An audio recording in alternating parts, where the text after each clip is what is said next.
Okay, so pasok tayo, start natin, i-discuss. Pagdating sa mga functions, ang ang ginagawa lang dito is essentially para ka lang nagsa-substitute. By the way, dun sa nagtatanong ano yung YouTube natin, ito yung account natin, JP Penoliar. Okay? So, ayan, thanks Hers. So ngayon, ang gagawin lang natin kapag ganyan yung mga question, it's as simple as substitution lang.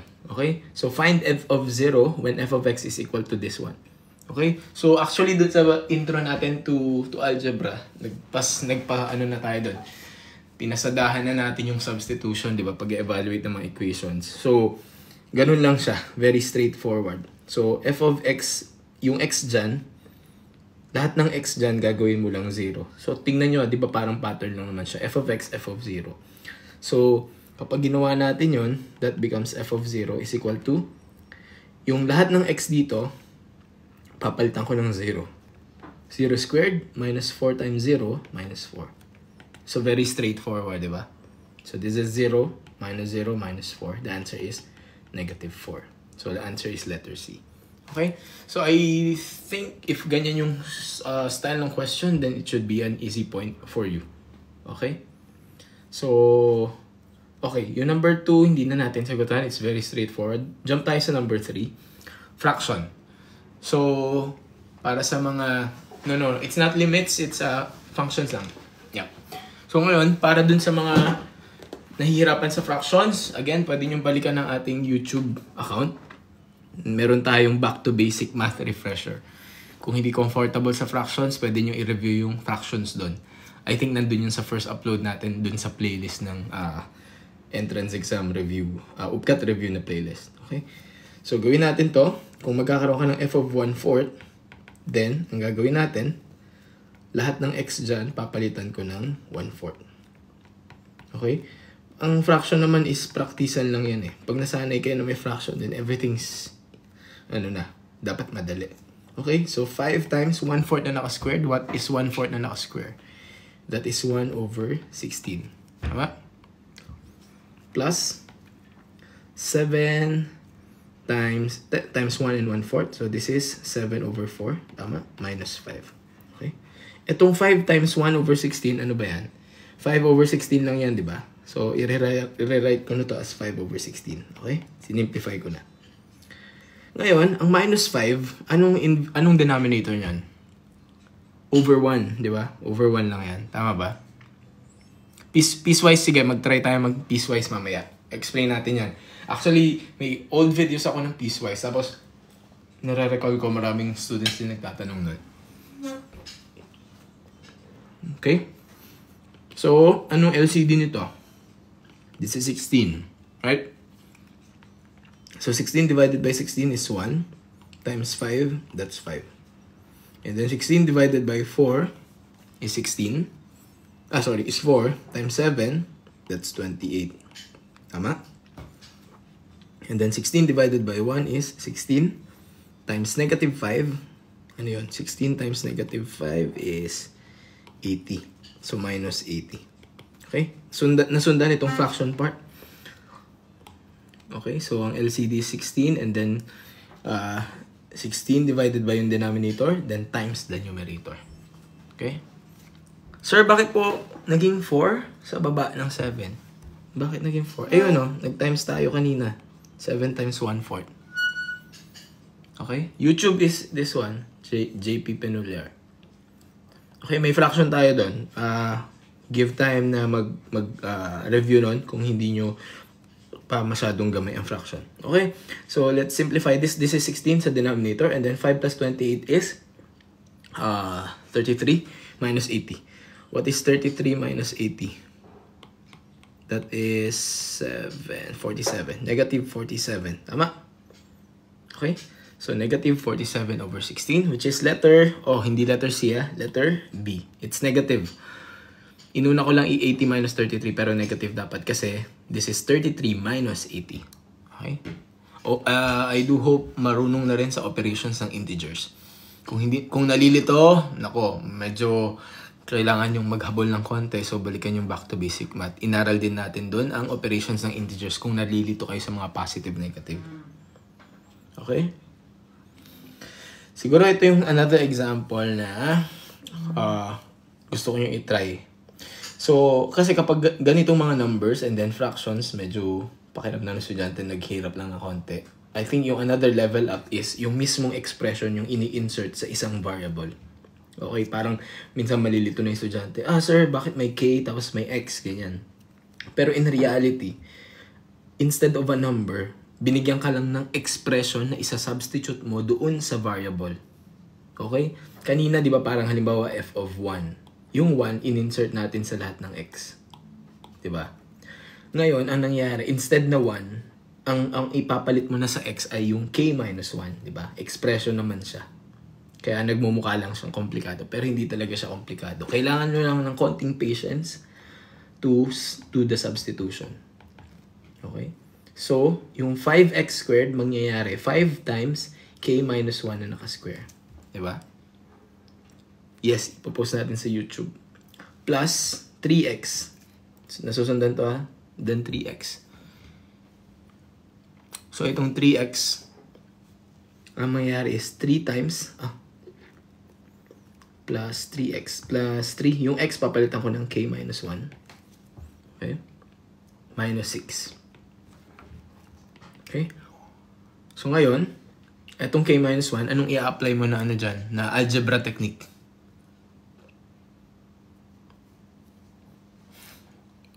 Anong algebra technique ang gagamit mo sa k minus 1 na naka-square? You can use the what kind of method? Okay, correct, Adrian and Gwen. FOIL method. Yan. Ashley, correct. So, hindi na natin i-elaborate dito yung FOIL method, but essentially your FOIL method is yung ito, di ba? Dinidistribute mo pa isa-isa. Okay? So, this is another side topic. Kung hindi familiar dyan, then get time na makapag-practice for this. So, ano ang expanded form ng k minus 1 na naka-square?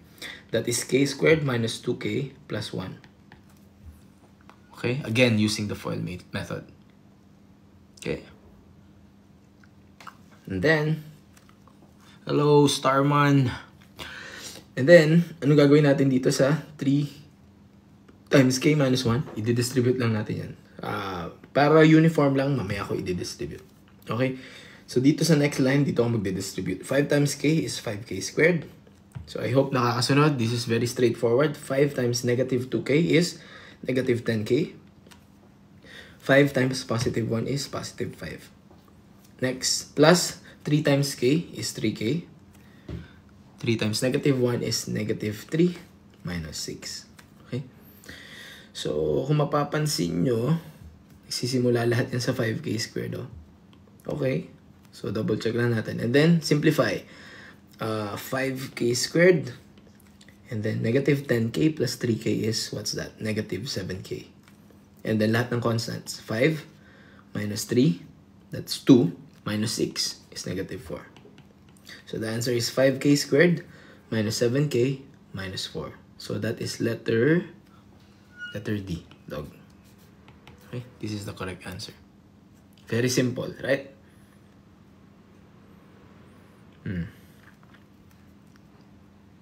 Okay.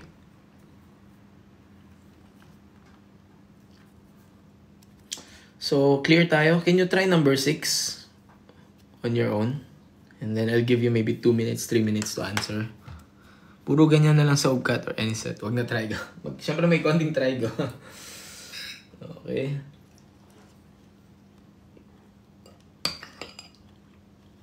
Pwede nyo bang itry yung number 6?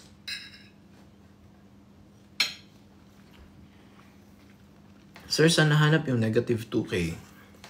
Saan doon ang galing yung negative 2k? Ano negative 2k? FOIL method. Isa-isahin to. K times k, k squared.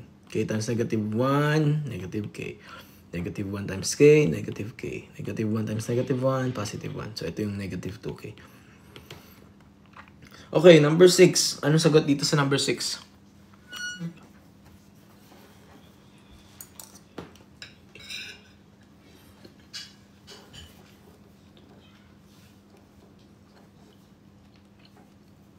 Area of shaded regions. Pwede tayo magganyan sa GEOM. Sige. Mga perimeter area. Tapos, or function ba? Sa function ba? Yung tinutukoy.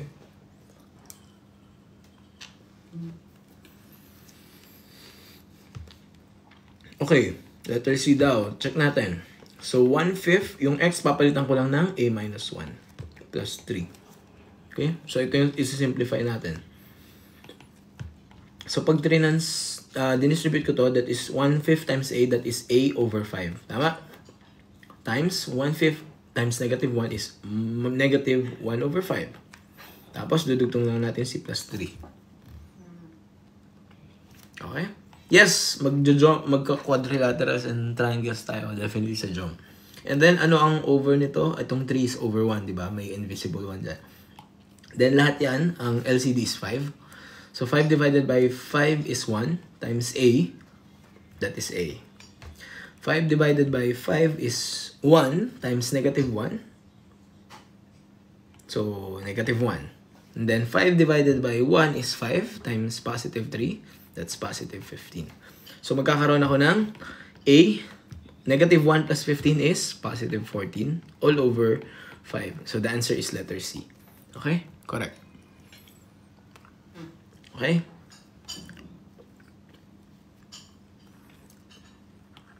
Next, I think this number 7 is a good problem. Solve for y in terms of x. Okay. Ang gagawin nyo lang dito sa number 7, pag sinabing solve for y in terms of x, nakikita nyo ito yung equation, di ba? Kapag ganito yung problem, kapag ganito yung tanong sa inyo, solve for y in terms of x, ang gagawin nyo lang doon ay dapat maiwan yung y sa isang side, which is on the left side. Maging y equal something siya na mayroong letter x. Okay? Dapat y lang siya. So, paano natin gagawin yun? E di, ilipat lang natin lahat sa right side. Tapos hanggang sa matira si y sa kaliwa. So, step by step, 9x squared, sulat muna natin ulit, plus 7y equals 6. Okay, again ha, tandaan nyo lang pag sinabi, solve y in terms of x o kaya kung anumang variable. Halimbawa, solve b in terms of a, ang gagawin nyo, b dapat yung matitira sa kaliwa. So, mag-transpose kayo ng lahat pa kanan, and then eventually mag-divide kayo kung mayroong coefficient hanggang sa letter b na lang matira. So, sa case na to, letter y ang matitira. So, tama yung unang nakalagay dito. Ilipat natin si positive 9x squared, magiging 6 minus 9x squared. Okay? So, ayan, unti na lang, magiging y na lang natitira. 7y na lang yung natira eh. Ano sabi ko? Y lang matitira. So, divide both sides by positive 7, sorry. Okay? So, cancel to. Your y is 6 minus 9x squared all over 7. Pero, double check lang kayo. Meron na ba yan sa options? Meron na. Ayun, letter C. So, ito na yung final answer. Kung wala man, minsan, hinihiwalay lang nila. Okay? Pwedeng, ang nakasulat, 6, 7, minus 9x squared over 7. Pwedeng ganun. Okay? So, depende. Okay? Okay, can you try number 9? The same din. Find y in terms of x. Number 9. Yung word problem, itatry ko kung kaya na mamaya. Kasi hindi ko pa rin ma-download kay TikTok yung live eh. May problem sa pagda-download eh. Kaya hindi ko na-upload last time. Hello, Hers. Salamat. Yan. Sana marami kang natututunan. So, pwede mo rin panoorin mo nasa YouTube natin. Ayan, magkakaiba kayo ng sagot. A, D, B. Okay. This is a good problem. Good problem yan kapag magkakaiba kayo ng sagot. Kasi at least pwede nating ma-discuss. Okay? So, ano unang kong gagawin? Ang technique nyo lang, pag ganyan yung uri ng problem, i-rewrite nyo yung function, 5x minus 6y equals 5. Yun yung unang yun yung step nyo lagi. Kopyahin nyo muna. And then pangalawa, lahat ng walang y, ilipat na natin sa kabila. Okay, so yung 5x, ililipat ko sa kabila. So ano matitira dito? Negative 6y equals 5, tapos magiging minus 5x. Okay? Okay. And then, negative 6y na yan. Anong gagawin ko para maging y? I-divide ko saan? Ang negative 6y, saan ko i-divide? Sa negative 6. Kung ano yung ginawa mo sa kaliwa, gagawin mo rin sa kanan.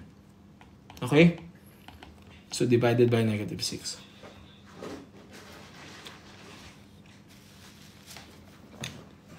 So, actually, kita mo na kagad yung sagot. Letter D. Try nga lang natin i-simplify ito. Verse 6. Actually, pwede rin siyang 5x minus 5 over 6. Okay. So letter D na talaga yung pinakasagot. Ito na siya mismo.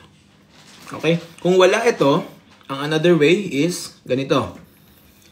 Yung negative sign ng negative 6, itinaas ko lang. Kasi parang ano lang naman yan eh. Meron kang 5 minus 5x na quantity. Kaya ako nilagyan ng parenthesis. Na naka-divide sa 6. Okay? Pero yung negative nasa taas na. Tapos kapag dinistribute mo yung negative sign, magkakaroon ka ng negative 5. Ito yun, minus 5. Tapos magkakaroon ka ng positive 5x. So nire-write ko lang siya as positive 5x minus 5 all over 6. Kasi di ba paminsan, ang gusto nila in terms of the final answer, as in naka-positive yung mga simulang term.